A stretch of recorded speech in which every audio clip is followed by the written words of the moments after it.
Good evening. Okay, please have a seat. Yep. Okay, good evening, everybody. Assalamu alaikum. My name is Saif Abdurrahman. I have dual hats tonight. So I am the Director of Public and Government Affairs here at Al-Hijrah Islamic Center. Welcome if this is your first time. Al-Hijrah Islamic Center is the first masjid, and Senator Petersen asked me, what's a masjid? Masjid is the Arabic word for mosque, and it literally means a place to prostrate.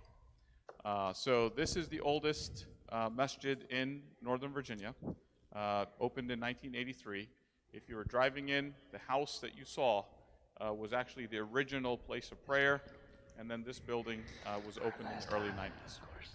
I'm also the founding board member of MOVE, the Virginia Muslim Chamber, and MAVE, the Muslim American Voter Engagement Project.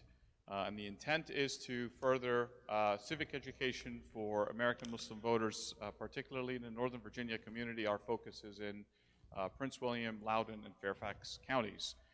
This is going to be the second forum that we host, and we're hosting actually several more. The earlier forum that we hosted was the forum that was for Congresswoman Wexton and her opponent Hung Kao at the Dar an-Nur Islamic Center in Manassas, Virginia. We're also going to have candidate forums in Loudoun County and are preparing further candidate forums in Prince William County as we get past the primary season. Now, the masjid is technically not in the Senate district, but we have many folks from our community that are part of the Senate district, whether they live in the Fairfax areas, the Falls Church corridor, as well as the Idlewood corridor that is part of the state Senate district. And this is a new state Senate district, but it was a redistricted, I guess. The boundaries were shifted. Tonight, the rules of the forum tonight will be as follows. We will have both candidates essentially have a 3-minute opening remarks, and then our moderator, who I will introduce in a second, will ask a question of each of the candidates, and each of the candidates will have 1:45 seconds to respond. No rebuttals. This is a forum and not a debate. So we have our timekeeper, Anika Rahman, one of the Leadership Fairfax 40 under 40. Congratulations. So Anika will tell the candidates when you're approaching 30 seconds and you're approaching 15, and then time up. And at the end of the forum, what we'll have is a 2-minute wrap-up, which is kind of final remarks, and then we will close. So our intent is to essentially have our moderator ask several questions. We will have some community-led questions.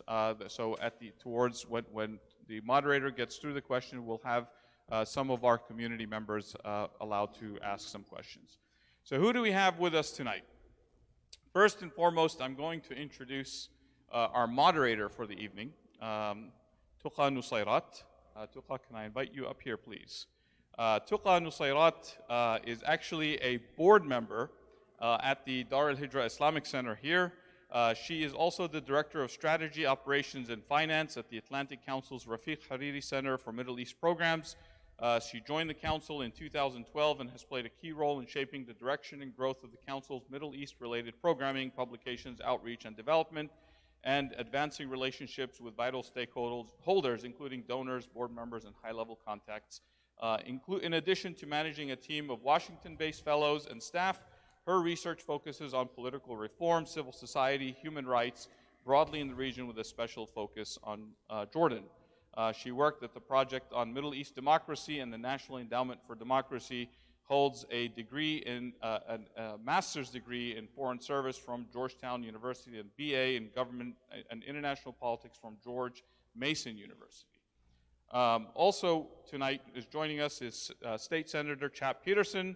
He has represented Northern Virginia for the past 16 years as a Democratic state senator.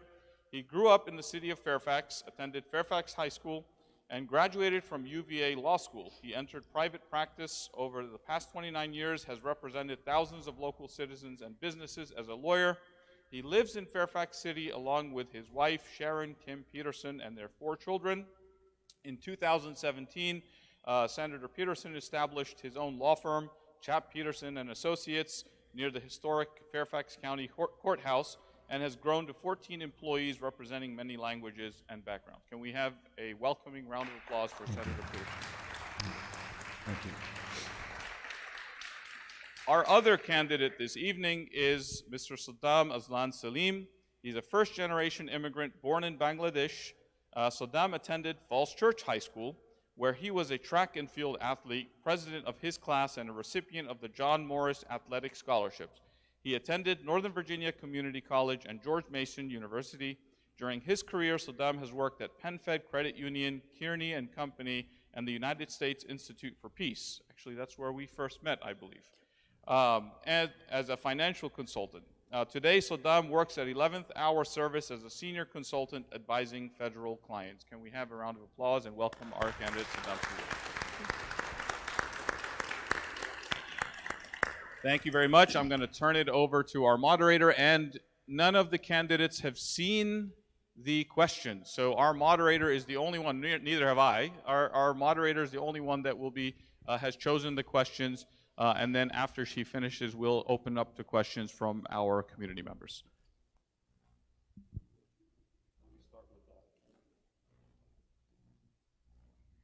Good afternoon, everyone. Thank you all for being here. Really appreciate you coming out, and thank you to the candidates for also joining us. Let's begin with 3 minutes of introductory opening remarks, and we'll begin with Mr. Petersen. Okay, and do you mind if I stand up there or just stand up in general? Okay, are y'all hearing a little bit of an echo? You know what? Can I just take it off and speak normally? Can y'all hear me in the back? I would prefer you use it. Okay.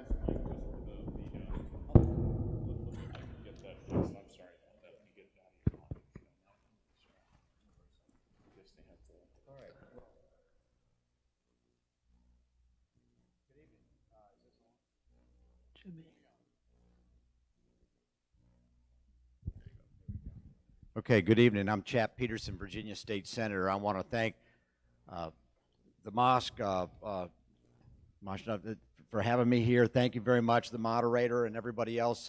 This is a chance to reach out to a unique community that's a little bit new to me. And I see some friends in the audience. I kind of was thinking, what are 2 themes that I would talk about in my opening statement? And the first one is Ford Motor Company. Ford Motor Company, you might ask, well, why Ford Motor Company? Well, I want to tell you a little bit about myself and my family. My father, John Petersen, his mom grew up on a ranch in Oklahoma. My dad grew up in a working class neighborhood outside of Chicago. And he worked his way through college as a trucker. And he was driving a truck. He was working for a moving company. And while he was in college, he did well in school. And he was identified by Ford Motors for a Ford Foundation scholarship.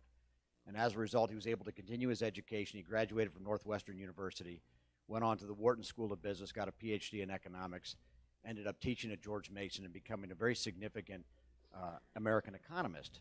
But it all came down to the Ford Motor Company saw something in him, and they gave him a scholarship, which is why to this day I still drive a Ford. Because one of the things I believe in public life is loyalty. And I believe that they were loyal to my dad, and that's something I'll always remember. The other thing is Olive Garden. You know, Olive Garden says when you're here, you're with family. That's where I feel like when I go around the 37th Senate District. I go to churches, I go to synagogues, I go to mosques, I go to all these houses of worship. And I was at the Hindu temple the other day. And no matter where I am, even if I'm not a member of that faith, I feel like I'm amongst family. And so I realize today it's a little bit unique. We're speaking to the Muslim community, not just the same folks that have been going to every debate, but rather the Muslim community. And I do want to talk about 3 issues, and we're going to get to these during the debate. The first one is religious freedom. Religious freedom was a founding principle of this nation, and I want to talk about that and what it means in 21st century America, where religious believers are actually a minority of the population. Secondly, I want to talk about education and educational attainment. You know, we take it for granted in Northern Virginia that our school system is the best not only in the state but in the nation. But we have so much work to do to catch up, not just with learning loss from COVID, but also to make sure a generation of children is brought up with the same level of opportunity that we had. And the last one is protecting small business. You know, so many folks that are here that have come to this nation, they did so for the opportunity to start their own business. Maybe they had an idea. Maybe they had a desire to be better than what they could do back in their mother country. And they came here and they started a business, and how we support small business, that is really, it's in the DNA of America. It's in the DNA of Fairfax County. So I'm looking forward to speaking about those issues. I'm glad to be here with my colleague, Mr. Salim. Again, this is a debate for the Muslim community to hear from your unique issues, and I know we're going to bleed over into other issues, and I look forward to that. And again, thank you so much. Assalamu alaikum. I should have said that at the beginning, but thank you so much for having me. Thank you. Thank you.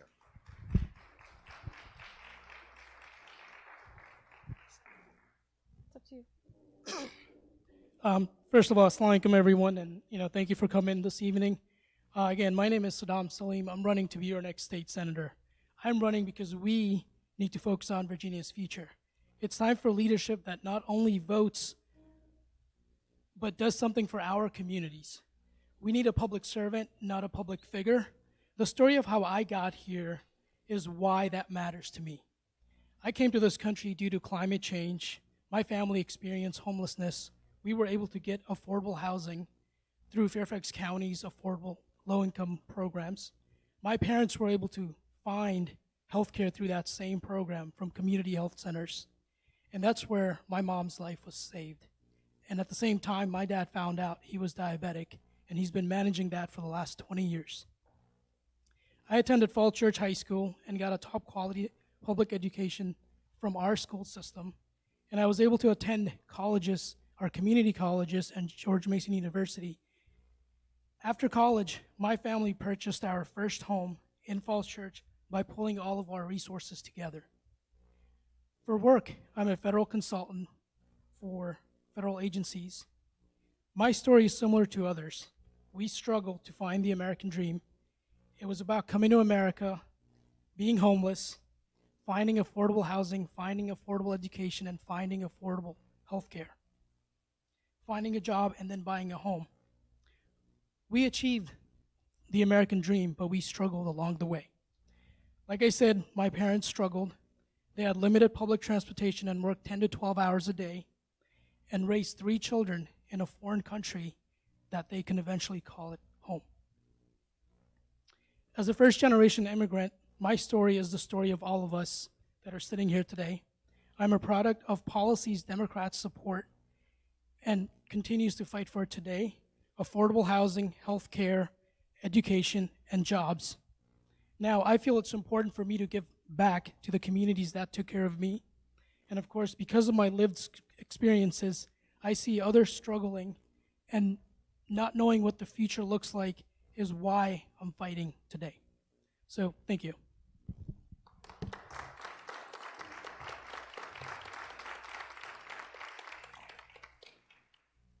Thank you to our candidates for those compelling opening remarks. I'm going to start with a question. As we said, the questions are the same for both candidates. Each one has 1 minute and 45 seconds to answer, and then the other will answer the same question. So you laid out a number of important issues, from education to protecting small businesses, religious freedom, healthcare, affordable housing. These are a lot of the issues that our community cares about and is impacted by. One thing that I wanted to bring up at the beginning is the economic question. So we have rising inflation and rising costs of goods and services. These are things that affect our community.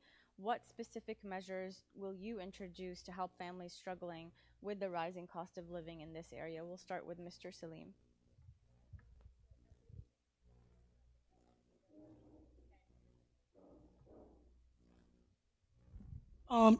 Thank you for that question. That's a very good question. As many of you know, my family struggled.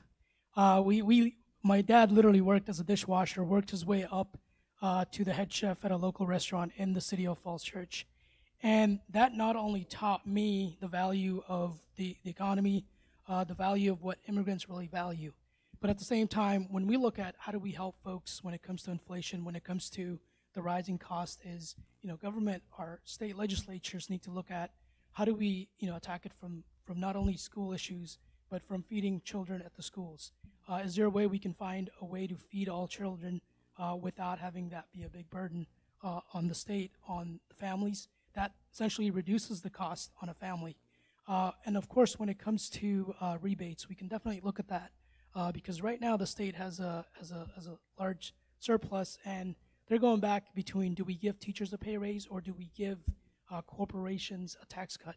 That's where we need to look at, is that corporations are not, they're not taking the hit right now. It's working class families that really need the help. So the state, along with the General Assembly, needs to look at that and say, how do we utilize those funds? How do we help them?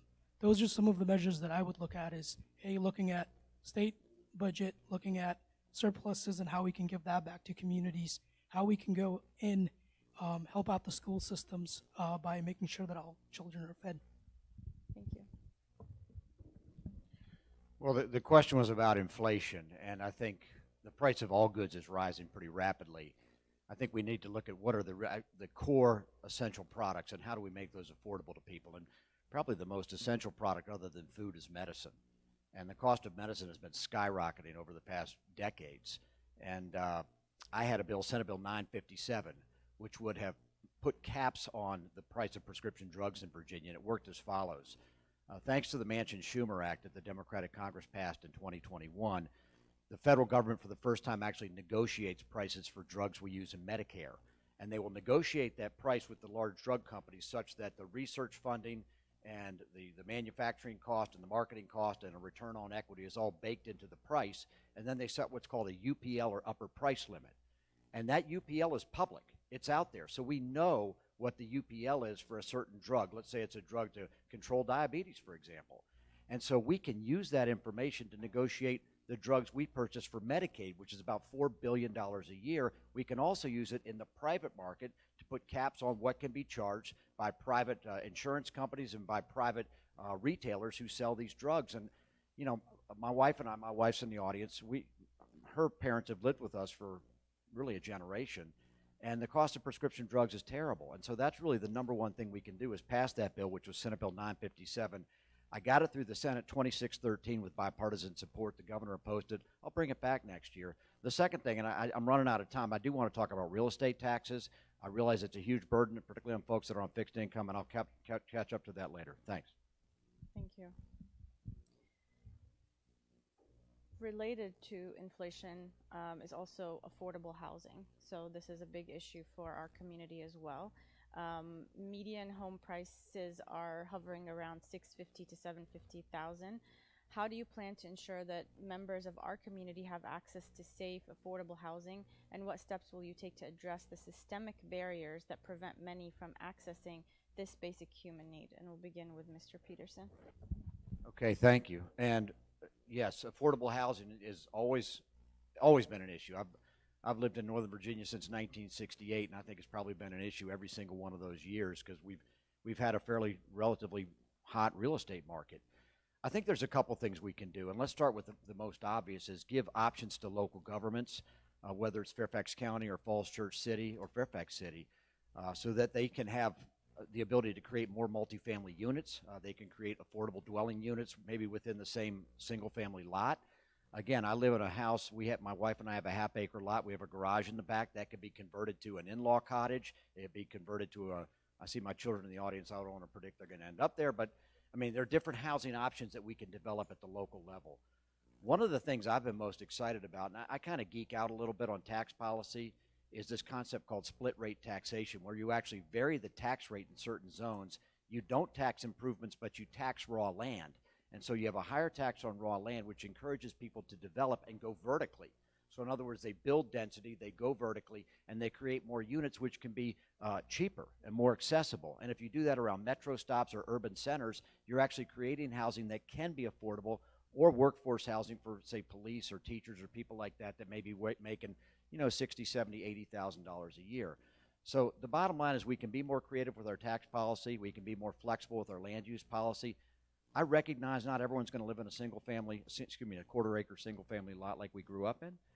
And so just being more flexible is one way to get at that. Mm-hmm. Thank you.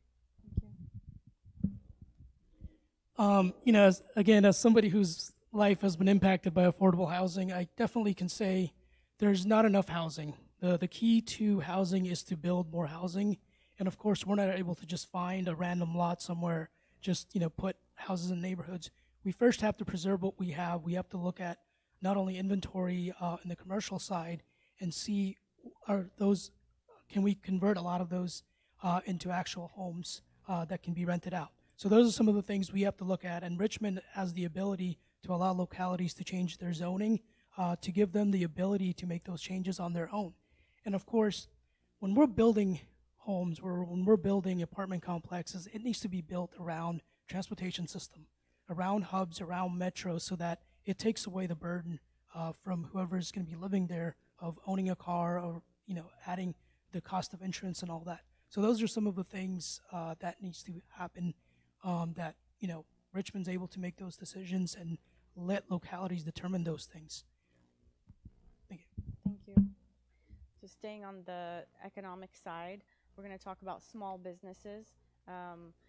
These are an important source of innovation and entrepreneurship and growth, economic growth for our communities, and job creation, of course.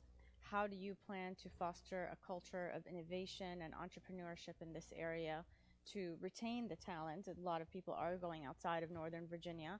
And what policies do you propose to encourage small business growth and development in our district? Mm-hmm. So again, the state has an obligation to ensure that we bring in tech companies, we bring in data centers to our communities, to our areas. And of course, when we're looking at that, you look at the Tysons area, that's been well developed with a lot of companies where universities need to partner up with those institutions, those companies, to make sure that there's funding that comes from them that allows students to thrive so that they go back into that same workforce. And of course, by doing that, we're keeping the workforce here. We're also allowing small businesses that are in the area to thrive, because small businesses aren't going to thrive if there's no one that's staying in the area, if no one's living here. So those are some of the things. And of course, making it easier when it comes to resources that are available for small businesses. A lot of small businesses are owned by minorities with immigrant background that really struggle to find and go through the resources that are available by the state. That's not an easy task for somebody who's trying to start their business, somebody who's trying to continue on their business. And we saw over the last couple of years during COVID that small businesses took a hit. And it wasn't just, a small business that's been there for 10, 20 years. Like the restaurant my dad works at, they took a big hit. But at the same time, they had the ability from state and they had resources from tech that allowed them to stay innovative, that allowed them to stay afloat. And those are the things that the state has to look at, is making sure we make it clear what are the resources, how do we make them available to those small businesses. Well, thank you. I think, one of the first things when you open a small business is you have to talk about tax burden. And I passed the pass-through entity taxation bill, which basically gave a tax cut to all small businesses by allowing them to take money they paid for their state taxes and deduct that on their federal return as a business expense. So anyone that owns an LLC or a PLC or a family-owned or closely owned partnership, that was a tax cut for you. And I'm sure your CPA will tell you about it, but the bottom line is making sure that our folks are minimizing the tax burden as much as possible for small business. That's critical because small business is so mobile now that if you're in a state with a high tax burden or a locality with a high tax burden, they'll go elsewhere. The second one is regulations. And one of the ideas I had years ago, and I'm going to notice Tom Clinton, Commissioner of Revenue of Falls Church over there, is making it easier for people to get a business license, making it easier for them to get the licenses they need to open up their business. Let me give you a perfect example.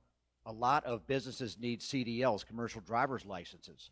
Well, the DMV was closed for a year and a half. It finally reopened because I put in a reopening provision in the state budget and said we need to reopen it for in-person service. That would allow businesses that needed CDLs for their employees to start getting back on the road again so they could get back in business. The last thing is just regulations. My wife and I, we own a small business. We have 14 employees. And the ability to make decisions, the ability for us to pay our employees what they're worth, the ability to, frankly, have the freedom as a small business to grow, that's critical. And again, if Virginia's going to add jobs, small businesses have to be given freedom. I was happy to be given an award from the Virginia Chamber of Commerce, as well as NFIB and other organizations that recognize my fight for small business. And I think small business is a big issue in this community, and I'm glad I did. Thanks. Thank you. Well, shifting away from the economic questions, let's talk about gun control policy.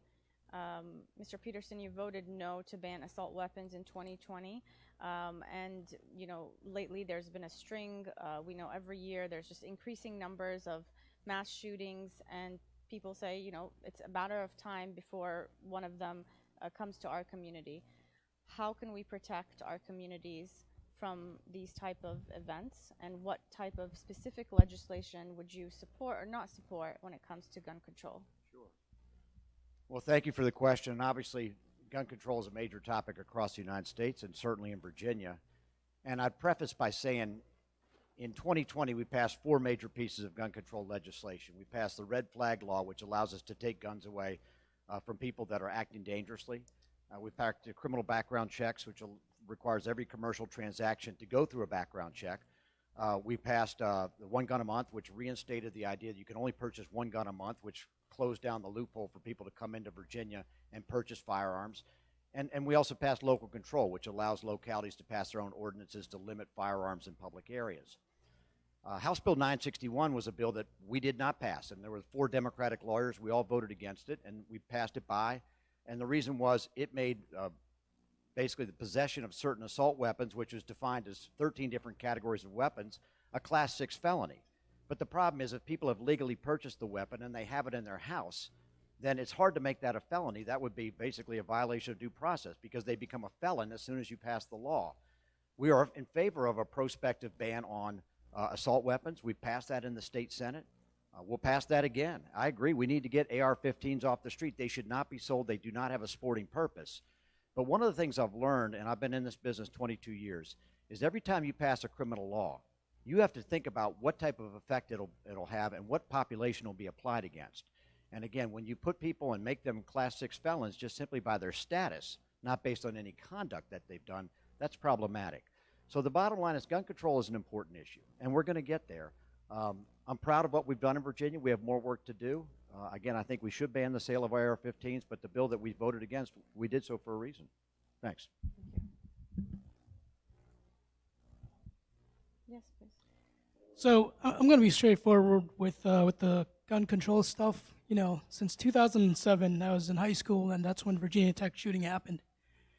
For 16 years, 16 plus years, we saw across the nation more mass shooting, more gun violence than ever before. And our excuse is that when we ban assault weapons, we're going to have some people become felons. Now, the General Assembly's job is to make sure they work out the details, and that's something that, you know, some senators have failed to do. And it's not, you know, 2020, 21, 22, it's 23. That's about almost 3 years that, you know, we have had failed leadership that failed to protect children, that failed to protect people at mosques, synagogues, and at churches. You know, I live in a world that's post 9/11, and as a Muslim person, wherever I walk, I have to think about, you know, what's going to happen. Do I go to an event knowing that there's somebody that's going to have an AR-15? No one hunts with AR-15. No one shoots a deer. Because what happens is that the moment that bullet hits it, it splats all over wherever it's at. That's what they're using on children. And our excuse is that we don't want to make other people become felons. What about the parents? Do the students not have the right to have a safe place? Do the people at the mosque, at the churches, not have the right to be at a place where they feel safe? That's where I stand. You know, when I get to Richmond, the first thing we're going to try to do is ban assault weapons. We're going to work out the difference. We're not going to make up excuses. Thank you. Moving again to another topic. So the Youngkin administration published the 2022 model policies on education, which include a number of new measures that have raised the debate over parental versus student rights. Many parents in our community are concerned about their role and access to information about their children in school. To what extent do you believe that parents should be involved in and informed of such decisions impacting their children? So, obviously parents have the right to know what's going on in their kid's life. They have the right to know everything that's happening at the school system. And of course, Glenn Youngkin, the governor has passed a lot of rules that are not only restricting, but also are essentially putting a hotline on teachers. Imagine being a teacher. Imagine, getting paid less than the national average in Virginia, and then having to worry about the fact that if you say something, or if your students say something, you can't help them or they can't help you, and you're going to get snitched on. And that's exactly what happened. And we had no senators that said, hey, we're going to fight this. We're going to stand up for our teachers, where we call them the forefront. We call them the educators for our children. I grew up here. I went to our public school system. The amount of demonization that's took place over the last 4 or 5 years has got to be the point where we all have to look at our teachers and say, wow, they're in real danger. So again, I believe that parents have the right to know what's going on at the school. I believe that they are, parents are students' first teachers. I came to this nation and learned everything through my parents, whatever they said, and they always told me school are the safest place. Your teachers are the safest people that know what's going on, that will educate you and learn English from all of them. To which some of them I still stay in touch. Some of them still are in the district. But at the same time, they're not getting paid. You have a teacher who may give childbirth and has to take some months off.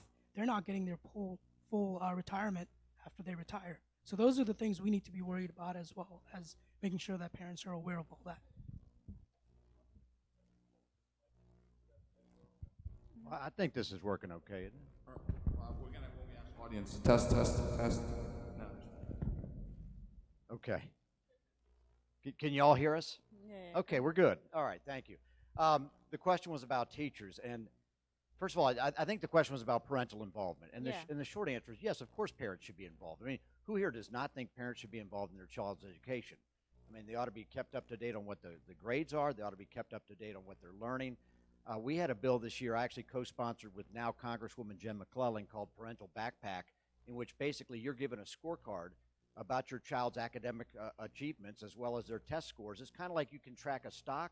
You can track your child's educational attainment. I'm not trying to analogize the two, but if you're able to look up and see how you're doing with Facebook or something else, you should be able to get the same information about your child. So we passed that legislation. It went to the governor. Notice the last thing I said was it went to the governor. And one of the things you have to learn in Richmond is it's easy for me to stand in a hall and make a lot of promises. Going down to Richmond and working with 140 people and a governor is a little bit different. And we did pass a fairly significant pay raise, 5% a year in fiscal year 1, 5% a year in fiscal year 2 for this budget. That was a 10% pay increase, and that was my budget amendment I put in. Now, it turned out it did not keep up with inflation. So you know what? We went back to the drawing board and we put in another 2%, along with a retention bonus. And we baked that into the budget. But you know what? We can't just make it happen. The governor's a Republican. We got to negotiate with him. And that's one of the things that after this primary is over, we're going to have to sit down and negotiate with the governor and get the best deal that we can get. You know, I'm proud that I've represented teachers. I've represented them in many different ways. And I've been endorsed by them. I've been endorsed their organizations. At the end of the day, I do believe education is about teachers, also mostly about kids. And I hopefully we'll get a chance to talk about kids. But hopefully that's an answer to the question. Thank you. Thank you. As a follow-up to that, to be more specific, parents and community members express concern about bathroom policies at school, citing safety and privacy concerns. And like I mentioned, the governor has enacted some policies that limit some of the ability students to use the restroom based on their sex assigned at birth.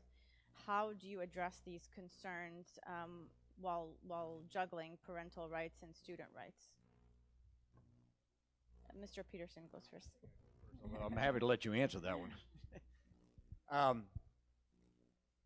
You know, it's funny that the world has changed pretty rapidly. This would not have been a question I would have gotten 22 years ago when I was running for the House of Delegates.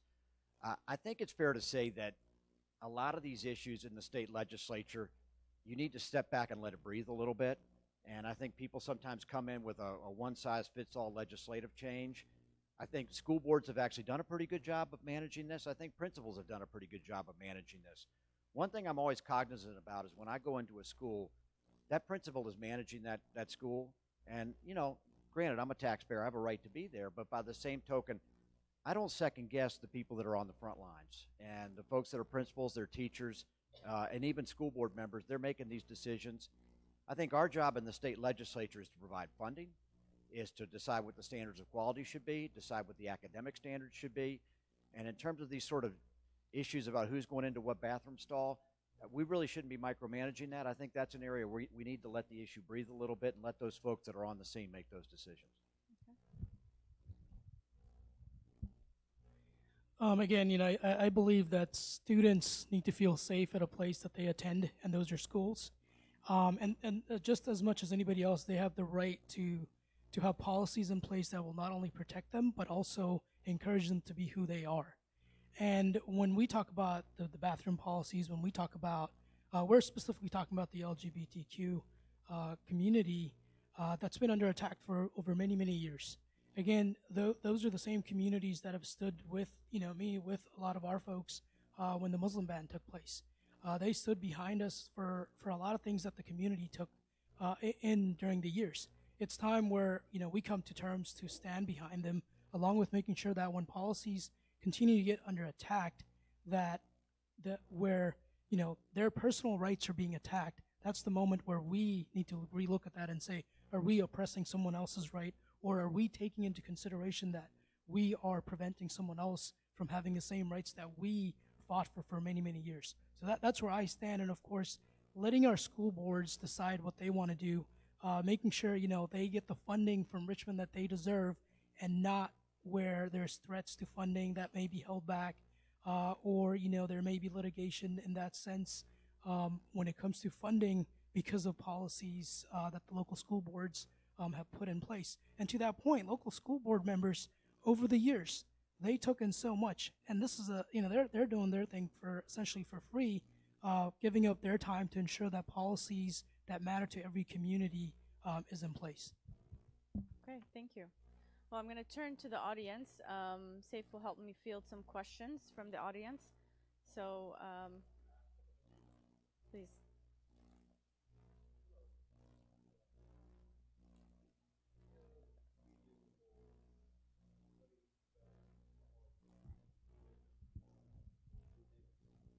When you see this, we call them crazy, we call them all names, that they carry a rifle and go to the school and massacre so many children and teachers.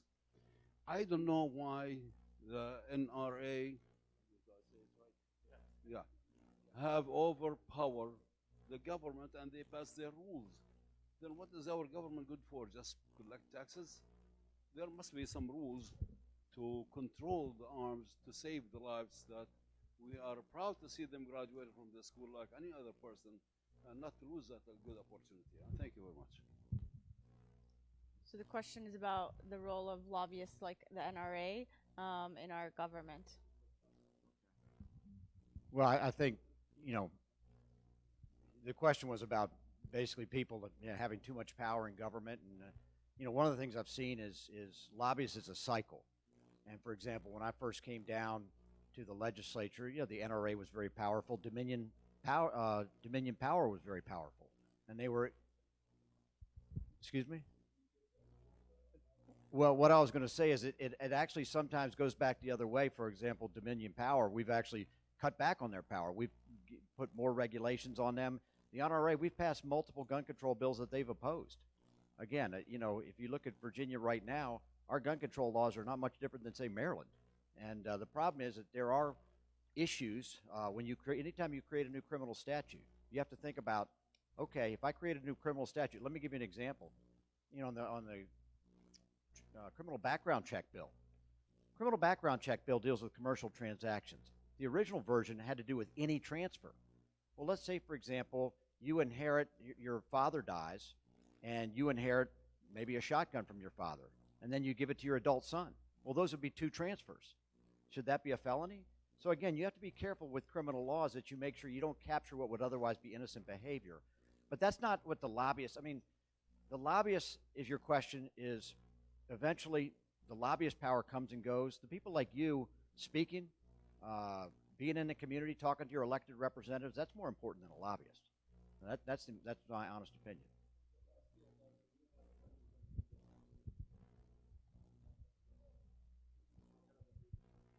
like again, I want to respond back to that. You know, the NRA has been here for a long time, and they have continued to essentially control a lot of the policies that take place, along with put in funds to go against candidates that will continue to fight for preventing gun violence, that will continue to fight to prevent them from doing what they've been doing. Is, you know, when you look at the NRA, they're the ones that have been able to allow folks to carry AR-15s because they're using the Second Amendment rights, which, you know, we're not trying to take away. We're just saying let's make it safer for communities. Let's make it safer for a place like this. You know, every time I go to a mosque and my dad asks, you know, where are you going? He will tell me, like, just be careful. We know what's going on in the world. And, you know, that wasn't a thing 5-6 years ago. That's the thing now. And as I'm on this campaign, he tells me the same thing every day. You go to a door, you be careful. And that's been a consistent thing. You know, when we're talking about big corporations impacting policies, we're also talking about the fact that none of our elected officials are fighting back as hard. You may hear, you know, from senators, even some on the stage right here, is that, you know, it's always excuses about why we can't do something, why we can't do it. There's about 13 states, including the District of Columbia, that has banned assault weapons. I'm not asking anyone to reinvent the wheel. I'm asking, look at all the other states, look at all the other places that has done it. We can take that into consideration, redo ours. And again, it's the General Assembly's job to make sure those detailed fine prints are worked out. We're not saying we're just going to put 2 lines and pass a bill. We're saying we're going to work out the difference, make sure it works, make sure it protects the public, make sure it's a public safety issue.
So, you know, again, somebody with affordable housing background, not just the word, I lived through it.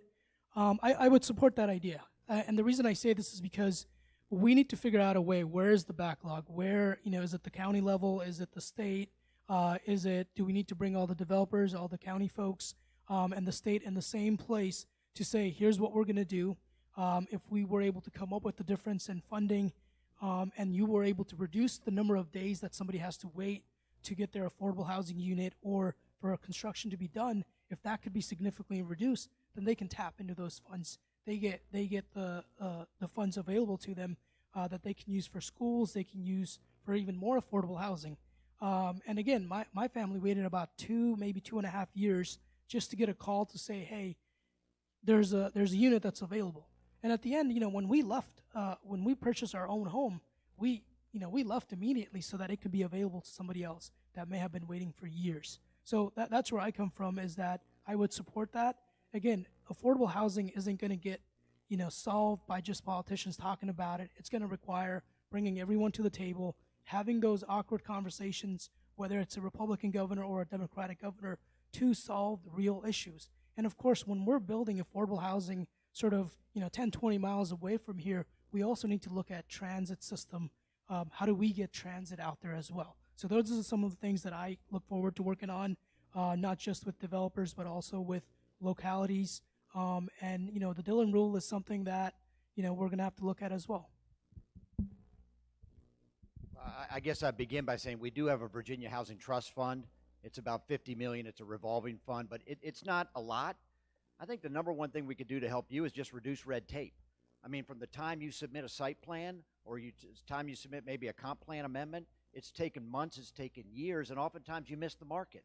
And I've had many clients like you that they bought a piece of ground, it was a great investment, but by the time the plans got improved and they wanted to go into the ground with the steel, the economy had changed, or interest rates went up. And so reducing red tape and having a quicker turnaround within our zoning offices and our planning offices is probably the number one thing we can do. You know, the other thing, and I'm speaking to you personally, like what has really changed the dynamic out in the outer counties is, of course, data centers. They've driven up the price of land incredibly, and they're using up all the water, and they're using up all the electricity. So it's the number one environmental issue in Virginia right now is the growth of data centers, and they are taking resources that could otherwise support living human beings. Okay, so that would be the other thing you would say, and this is a battle we're going to have with the governor, and I need to sort of change hearts and minds on this issue because he wants to spend $35 billion to bring in more data centers from Virginia, typically through Amazon, and what that will do is essentially take up all of the power grid and all of the water out in Prince William and Fauquier, and it's just going to drive out the population. So those are some of the issues. It's a huge issue. Look, folks, we'll always need housing. We'll need it in the inner suburbs. We'll need it in the outer suburbs. Part of a growing community is you always need to have new housing. And the number one thing is you've got to be able to go in and get those permits and get those site plans approved. Thank you.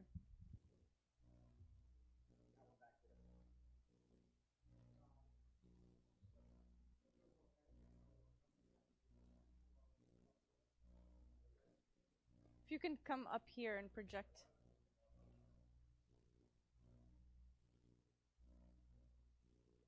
Yeah.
First of all, I'm going to be a typical politician and take your question and use it to say something I wanted to say anyway. But that's a great question, workforce development. And let me segue into an issue I've wanted to talk about, and I've talked about a little bit in the campaign. I'm going to talk about more when I go back, and that is this issue of revitalizing community colleges. We have a system of community colleges that we built out in the 60s and 70s in Virginia that is wildly underutilized. And I know my colleague had went to community college, and obviously it played a beneficial role in his life. But one of the things we really have missed is that we've had a huge drop-off in people that are going to go to college, and a lot of that is demographics. We have fewer 18-year-olds than we have 65-year-olds in this state in a couple years, and no one's really planned for that. And we also have a generation that's coming up that doesn't want to go to college. Maybe they don't think college fits them, and the question is, how do we get them into a profession where they can support a family, they can be taxpayers, they can be members of society? And I think the easiest way to do that is to take the existing infrastructure that we have in our community college system, make it free. Okay, so people aren't paying. They're not trying to come up with money to do this, do that, but we'll just make it free. I mean, it's about $300 million in our budget, which frankly we could wrap into our surplus, and then use that to train people for careers. Maybe it's an electrician, maybe it's a computer science engineer, maybe it's a plumber, but use them, or a welder. Bring the unions in and have them be part of an apprenticeship program. So they come out of community college with a certificate, go right into an apprenticeship program. So we need to use our existing infrastructure at community colleges. I think it's the best way to do it.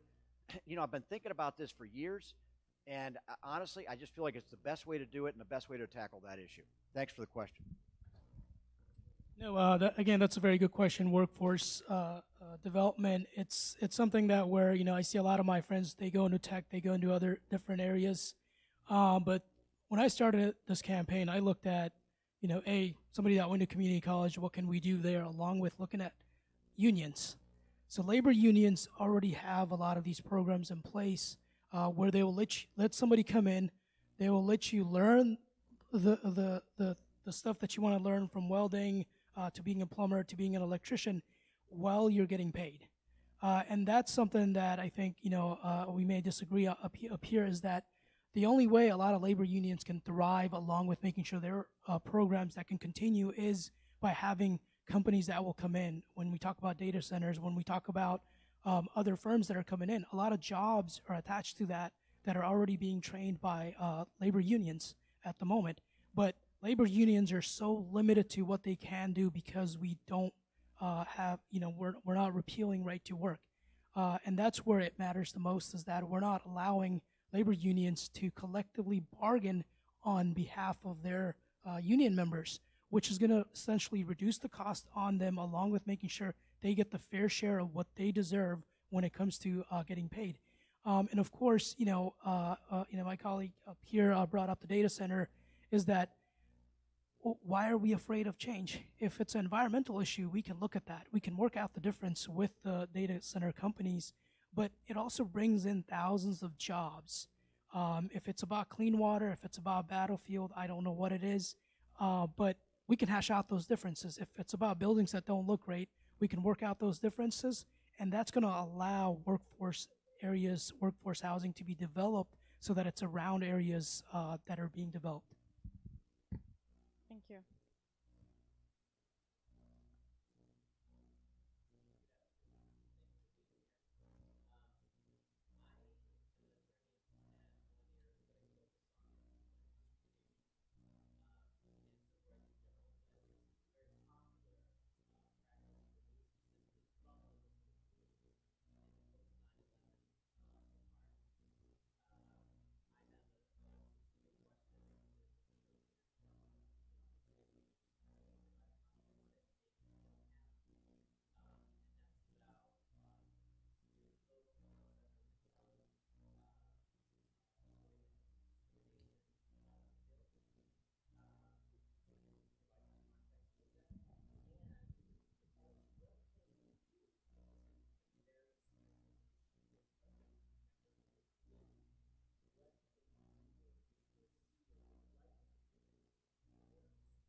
Okay. You said discriminating on the basis of religion is already illegal in Virginia.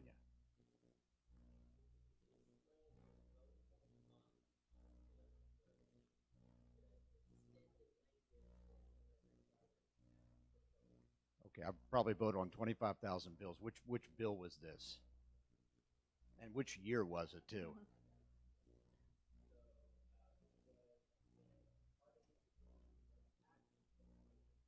Okay, that would have the one, I think, that lowered the standard and made it more easy to sue small business.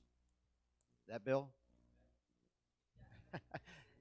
Well, I think what you're talking about was there was a bill that took most Human Rights Act, basically the standard goes down from 25, it's at 25, and they brought it down to 5. And that was a bill that I can't remember exactly what we did. It didn't pass, and this was in the Democratic legislature. But the idea was it would have opened the door for more lawsuits, and in particular against small businesses, like businesses that go down to 5 people. And I think the idea was that would have been a burden. Title VII discrimination is illegal right now, and it has been illegal. Discriminating on the basis of race is illegal right now. I got asked a question about small business a little while ago, and one of the biggest burdens for small business is, of course, getting sued. And so I think the idea was that legislation, and again, I'm not operating alone here. If it didn't pass, there was other people involved. That legislation would have opened the door for a lot more lawsuits that, frankly, would have harmed small business. And let me just step aside for small business. One of the things I've been an advocate for is a lot of the sweeping mandates that we put on larger businesses, we don't have that same mandate for small business. And I have a feeling that most folks in this community would be fine with it. If they own like a restaurant or they own a small business, they don't want to be told, exactly how they have to run that business by the government. So You were a little bit vague in your question, sir. I think if you had been more precise, it might not have been a favorable response because, to be honest, I think that bill would have put a significant burden on small business, and that's probably why it got voted down.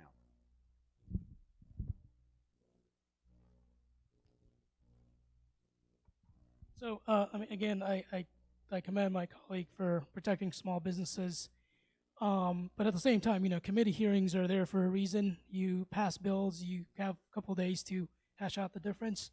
But when it really comes to employee discrimination, there is something that, I try to leave off of this campaign on a personal level is that when I got out of college, I was given the advice, apply to 100 jobs, 2 will call you back, 1 will give you an interview, and maybe a job. And that's exactly what happened. As somebody who lived in the post 9/11 era, it was very hard. To the point, again, some of the media that's here that may find out about this right now is that it came to a point where I think I didn't realize the discrimination that we face in the corporate world is real. Is that I had a different name that I had to change, which allowed where a specific company did not hire me, but the moment it was changed, offered me a job. That in itself is discrimination that I have lived through, that I can say, we need to strengthen a lot of those rules. We need to make sure that we not only watch out for small businesses from getting sued, we also take care of people that are being, taken advantage over by the big corporations. So that's just something personal that I haven't really shared with a lot of people, but every day, I look at jobs. When I apply to jobs, I have to think about, is this a firm that's going to hire me, or are they going to use the same criteria that they used before 2016. Thank you. Mr. Petersen, I'm going to ask you the next question. You voted to enshrine the IHRA definition of anti-Semitism recently. This was signed by Governor Youngkin. It includes a number of examples that seek to criminalize criticism of Israel and its policies against Palestinians. Can you explain why you voted for this, and if you would vote for a similar legislation that defines Islamophobia? Well, the answer to the second question is yes, and I've talked to about bringing that forward. You said criminalize, and that's not accurate. It was a Section 1 bill, and a Section 1 bill basically expresses the sentiment of the Senate, or in this case, the General Assembly. We did not put it in the state code. It was a Section 1 bill, so it did not go in the state code. We did not make it part of the criminal code. There's sometimes as a politician you have to make tough choices, and we've had a number of anti-Semitic incidents, just like we've had anti-Muslim incidents, and we had a bill brought forward to condemn anti-Semitism and make it a separate criminal penalty. And that's tough because I have a lot of Jewish constituents and friends, and they're like, well, why don't you vote for this? Don't you support Jewish people? Aren't you opposed to anti-Semitism? And I said, yes, but if we carve this one out, it's almost like you got to do one for every group. And so we defeated that bill. And then we had another bill come back that basically asked us to condemn anti-Semitism in what's called a Section 1 bill. So it's not part of the criminal code. It's just expressing the sentiment. And I realized a lot of people say, well, why are you even getting involved with this? And it's tough. Like I said, everyone asks me about my vote, so they don't ask my colleague about his voting record because he doesn't have one. And that's fine. I get that. But the problem is sometimes as a politician, you have to make tough choices, and people are going to be angry at you. And I had a lot of Jewish friends that were angry at me because I didn't vote for the first bill, and I've got folks in the community that say, well, why'd you vote for the second bill? We were trying to find a balance. I think we wanted to make a statement against anti-Semitism. I did not want to put it in the criminal code. I did not want to make it an elevated penalty vis-a-vis a different type of hate crime. And I'll simply say to your second question, yes. If the Islamic community said to me, let's define Islamophobia, let's do a Section 1 bill that would be equivalent, I'd carry the bill myself. Thank you. Thanks. So since I can't ask you about your voting record, but I can ask you about what you plan to vote on and how you plan to address issues of hate crimes and Islamophobia, anti-Semitism specifically. You said you kind of experienced some of that. Our community experienced it. What are some tangible things you plan to propose to address these issues that are of big concern? Nope. Of course, again, I feel like when I put myself in this campaign, there's a lot of things that opened up as being a South Asian American, as a Muslim American. It really, there was anti-Asian hate. There was a lot of attacks on Muslims across the nation. I go through airport security like it's, I'm going to get selected no matter what happens. That's just the reality, and I'm used to it. I pack as little as possible. When we look at what was passed and what was voted on, why didn't we include all the other ones? That's really the problem, is that we single out a specific group, a specific definition, where it should have been where we include all the other ones. If it was, something's going to get criminalized and something wasn't, those are the difference. Again, I get that the Senate and the General Assembly meets about 45 days. Perhaps we have to look at the fact that they can't get anything done in 45 days. If it's going to be a criminal penalty for something, let's go ahead and pass it on to the next session. Perhaps we look at the fact that we need to extend our General Assembly's time, along with making that a full-time job, making that something else. So that's where we really need to look at it. And again, I have to look at the fact that, if I have kids, if my niece is born, if we have, the next generation, are they going to be going through the same hate that I have gone through? So those are some of the things that I would look at from a state perspective, work at the national level, along with working with localities, to ensure that not only do we put safety measures, but also put in bills that not only make sense, but we detail them out to the point where no one's going to be a criminal coming out of it. Okay, thank you. I do want to touch on a couple more issues. We did come across the issue of public transit. We've had some challenges, especially in this area. We also had some tragic pedestrian accidents. So what are your plans to address public transit, expand public transit options, especially in low-income and marginalized communities, and make it accessible for all residents? So with public transit system itself, when I started my master's in 2013, we talked about getting a metro extension out to the airport, and that just took place in less than a year ago. That was essentially about 7 years. It took that long. So it's a regional problem. It's where we have to work with our counterparts. Maryland, D.C., and Virginia have to come together to ensure that we can expand our routes. And the other thing is, WMATA took into consideration that their bus systems aren't really geared towards getting high users, so they're taking out a lot of their services over the years. That's an opportunity for Fairfax Connector to say, we know where the people are. We need to work collectively to expand those routes. And of course, with Fairfax Connectors, nothing really happens without the bus drivers union, where if they don't, when we get them to the table and they're not getting their rights, they're not getting their sick leave. Like, you have a bus driver who has to be there at 7 a.m. in the morning till, late in the day. If he's out or she's out sick for just one day, that whole route is kind of gone. So those are some of the rights that are not given to them in their collective bargaining. So we also have to look at, how do we make sure it's driver friendly? How do we make sure that the resources from Richmond come down here to ensure that everyone gets their fair share of the deal? And of course, I would like to see a world where, instead of on 66 building toll roads, we have a metro going all the way down to Haymarket, to all the way down to Winchester. And that's going to allow a lot of people to use public transit, and building those around not only workforce housing, but also new developments is going to help people from a general sense of finding transportation, where you can just hop on a bus or a train and come to DC and go all the way down to Richmond without feeling that burden of, I got to go to a car, I'm going to get stuck on 95. Okay, well, I think it's important to know the fiscal reality. It's about $1 billion for a linear mile of fixed rail. So if we took the Orange Line from Vienna and built it out to Haymarket, that would be about $15 billion. That would basically be our K-12 budget for 3 years. Okay, so I mean, that is a staggering amount of money.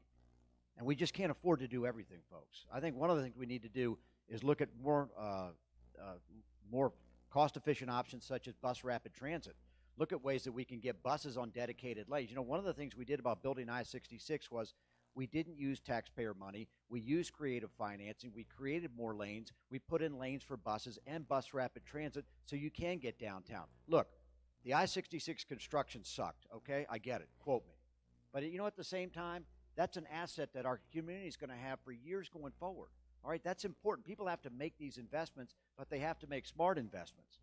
The other smart investment that we have to make is, again, incentivizing density around these stops. If you look at the way Vienna Metro was originally built, and this was planned back in the 70s and 80s, so don't blame me. I was in high school. there's not enough density, there's not enough retail, there's not enough office. So instead you have people driving, parking in a surface lot, and then walking into a metro station. That doesn't make any sense. Now, we got a little bit smarter when we planned Tysons. We got a little bit smarter when we planned Reston. But the bottom line is creative land use and smart land use is the best way to do it. But just simply extending the metro line, that's going to leave us broke. And we just don't have the density out in Haymarket to support an orange line extension. That's just not common sense. So I think we have to be smart in order to get the most use out of our dollars. Okay, thank you so much. So going back to the economy question and how it affects individuals, let's be a little bit more specific. This is an audience question that was submitted online. Will you commit to tax reform such as a wealth tax on assets that equitably taxes the abundant resources of the top 1% of the population in order to fund services necessary for a thriving society? And also, do you support an increase in the minimum wage in Virginia, and to what number? I'll get that. I'm sorry. So the first one was, do you support it, or the increase in the minimum wage was the second question. The first question was, do you support a wealth tax? Let me take the minimum wage first. The short answer is yes. We increased the minimum wage in Virginia up to $15 an hour. That is, I believe, going to take effect in 2025. We're about 2/3 of the way there. It had been $7.25, and I think that was a significant victory for the Democrats to get that and walk that up. I know we had different ideas, such as having a different regional minimum wages. I didn't like that because basically it's saying that certain regions of our state were going to stay poor, and that's not fair. In terms of a wealth tax, I'm not sure of a state that's done that successfully. One of the problems, it's just a reality of modern day America, is if you tax people's assets, not assets that they use. Now, obviously you can tax their real estate, they'll leave. They'll move to other states. And so I think we have to be smarter in the way we tax people. We do have an income tax system that needs to be updated. I agree with that. One of the things we need to do is increase the minimum standard deduction. Right now, under the federal law, the first $25,000 you make as a married couple is not taxed. But we have that up at $16,000 right now in Virginia. If we moved it up to 25, every single person would receive a tax break, and of course it would be pro rata. It would go more to people at the bottom end. So in terms of a wealth tax, I'm not quite sure how that's been successfully implemented. I will tell you right now, folks, if you did something like that, 98% of it probably would come out of Northern Virginia. So I think you want to be careful what you wish for if you do approve that type of taxation system. Yeah, again, with the minimum wage, I think the state senate and the House of Delegates, they celebrated that they got minimum wage above the what it was in the past. And they really have to ask, like, are people able to afford with the new minimum wage?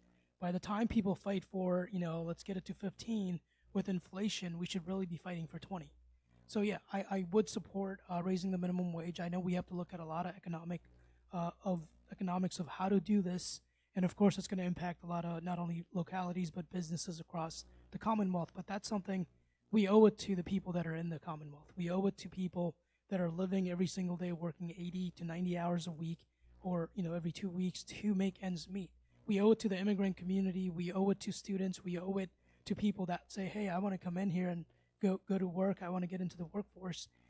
That's where it really comes out to. A lot of things is that students graduate. The wealthy, they don't really care about the fact that whether the minimum wage is $7.50 or $5 or $20, because it does not impact them. At the end of the day, when it comes to inflation, when it comes to anything, there's still food at the table. They're still surviving. It's the working class that's taking the hit, and they've been taking the hit for many, many years. And of course, when it comes to our tax codes in the state of Virginia, we have one of the lowest taxes when it comes to not only small businesses but also big corporations, and we need to look at that. I get that we can attract more businesses when they come to us because of our low taxes, but at the same time, when it comes to personal taxes, we haven't even updated that for decades. So those are some of the things that we have to look at in seeing how the state can effectively make those changes without causing a burden on people. Thank you. We mentioned a little bit about climate change, and I want to specifically talk about clean energy investments. How do you plan to leverage some of this to create jobs in this community. It's all related to the economy and workforce development as well, and support local businesses, especially in underserved areas.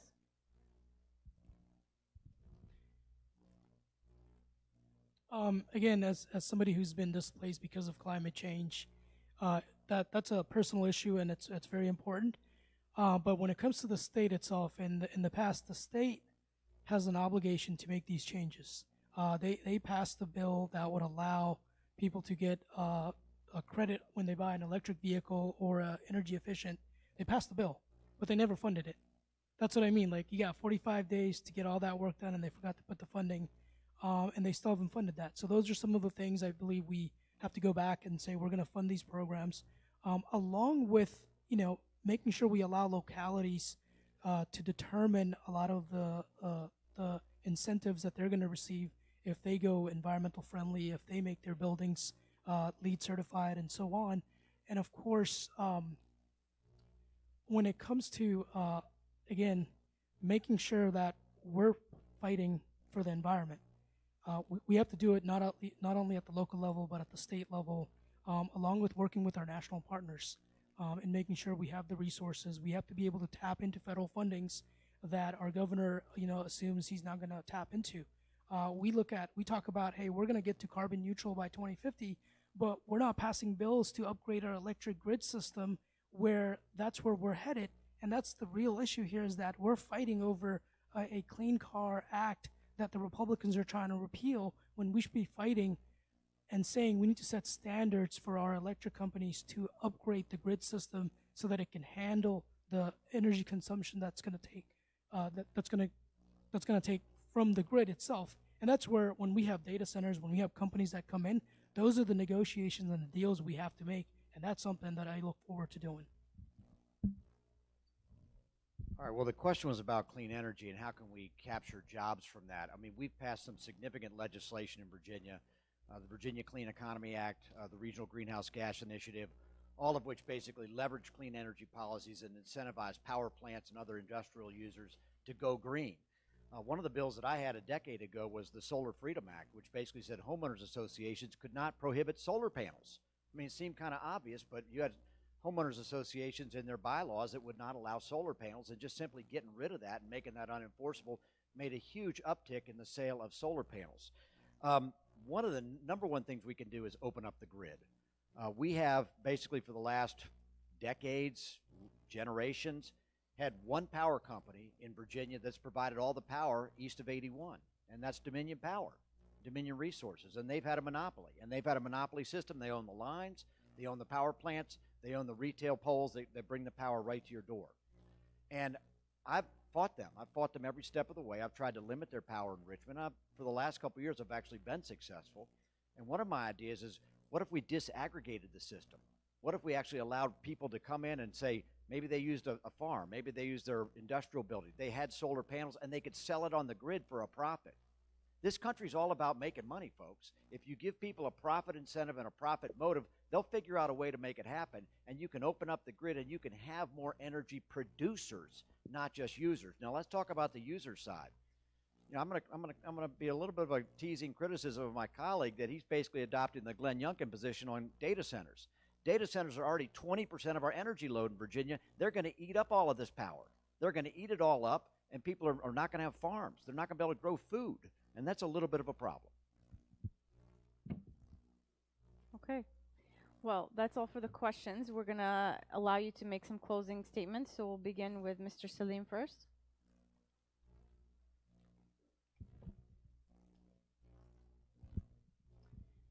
First, I really want to thank the moderator, the audience, and of course, Senator Chap Petersen, MOVE, along with Al-Hijrah, for hosting tonight's forum. For the first time in 16 years, the new district will get an opportunity to elect a leader that will represent their best interest. In my professional work, I have worked in banking, compliance, in federal finance and budget, negotiated terms, and worked with both small and big companies while working in the Democratic space as co-chair for South Asians for America, chaired the Providence District Democratic Committee, and of course, second vice chair for the 8th Congressional District Democratic Committee, helped Fairfax County Democratic Committees find and start their API and Black Caucus where minority representation was missing. And of course, I'm focused on building communities and being a leader for Virginia's future. As your senator, I will fight to prevent gun violence, to protect and expand health care, protect all people's rights, including LGBTQ, and of course, fight for affordable housing, affordable education, and fight for the environment. My life experience coming to America, going through a journey that seemed like it was a very long struggle, has given me the ability to not only run for this, but also give the investment back to the people that got me to where I am today. And I believe in doing right by the people matters to me, and that's why I'm the right candidate in this race, and it's time that we elect a leader for Virginia's future, not the past. Thank you. Well, first of all, I want to thank you all for listening, and I hopefully some folks out there are going to be watching this on the video stream, and people that haven't seen me before or seen my colleague before will get a chance to hear from us, because this is an important election. It's, you know, this county's changed a lot since when I grew up here in the 1980s, but some things have not changed, and that is people come here to work hard. They work hard and they succeed. And my colleague made a point that I'm going to disagree with, and that is he said the legislature maybe ought to be full-time. Don't do that. Okay, y'all want to get rid of me, okay, but don't make it full-time, and here's why. The fact that you have to go out every morning and work a real job, that you have to come home, that you have to balance a payroll, that you have to know what it's like to be a small business owner, that's a key part of our identity in Virginia. And you know what? We are a pro-business state, and I don't cry about that. It's good, and the reason why is because a lot of us are out there trying to run a small business. And my colleague over there was talking about the difficulties in getting site plans approved and getting housing started. I know that because I have clients going through that. Now, that's half of what I want to talk about, and that is the importance of having a professional background where you're out in the community and you're representing people. The other half I didn't have a chance to talk about, but I'm glad my children are here tonight. And being a dad is the most important thing in my life.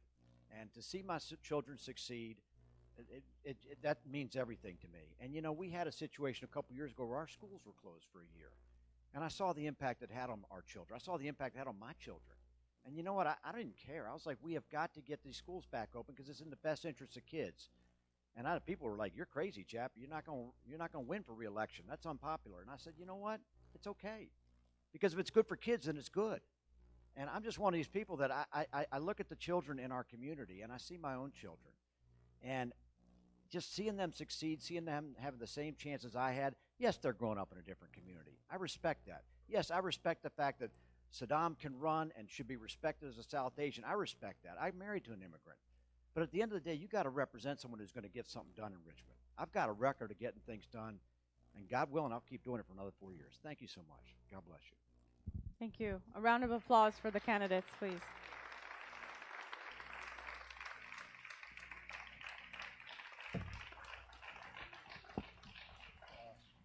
Thank you very much. I want to thank again Senator Chap Petersen for joining us, for Saddam Salim for joining us. Can we get a round of applause for our moderator, please?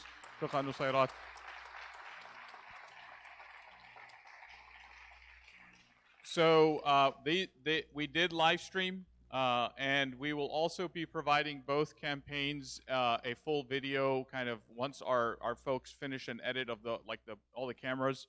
We'll be providing it to the campaigns hopefully this evening, maximum tomorrow, so that you all can share what you like from that. Thank you very much for joining us this evening, folks. Look out for more of these forums. We're going to be doing them across the 3 jurisdictions that MOVE is working in, and please join us for more.